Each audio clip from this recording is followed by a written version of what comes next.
Sir, আপনাদের নাকি manager পদে একজন লোক লাগবে। ও, তুমি দিলে শান্ত, তোমার সাথেই আমার ফোনে কথা হয়েছিল। জি স্যার।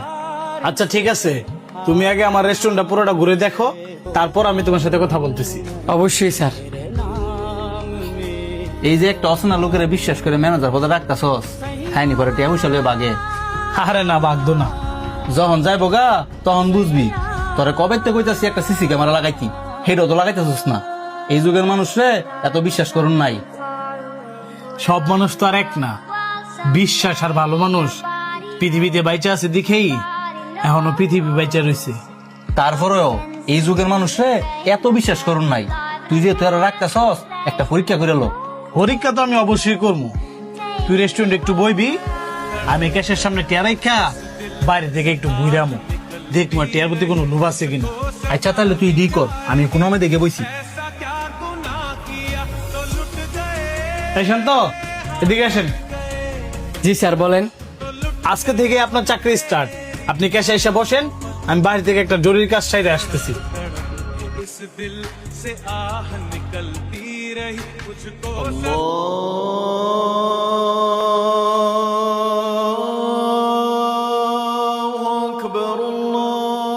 এই জায়গার মধ্যে এতগুলো টিয়া।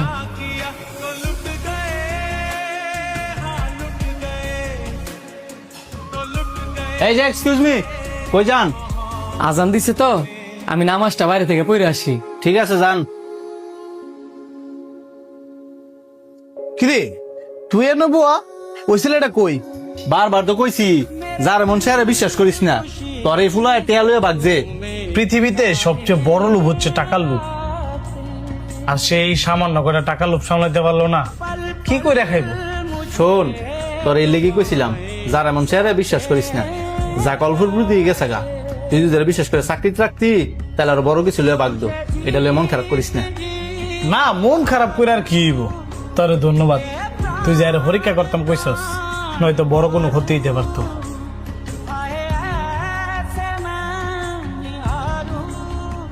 স্যার, আপনি চলে আসছেন? কি ব্যাপার, তুমি গেছিলা কই? স্যার, নামাজ পড়তে গেছিলাম। নামাজ পড়তে গেছো, বেশ ভালো কথা। তো এখানে যে টাকাগুলো ছিল ওইগুলো নিয়ে গেছো কেন? স্যার, আপনি হয়তো বা ভুল করে এই জায়গায় টাকাগুলো রেখে দিছেন, কিন্তু এই টাকাগুলো যদি আমি না নিতাম, অন্যজন যদি নিয়ে যেত, তাহলে তো ওই দোষের দায়ভার আমারই উপর করতো। তো টাকাগুলো তুমি ক্যাশে রেখে দিতা। আপনি আমার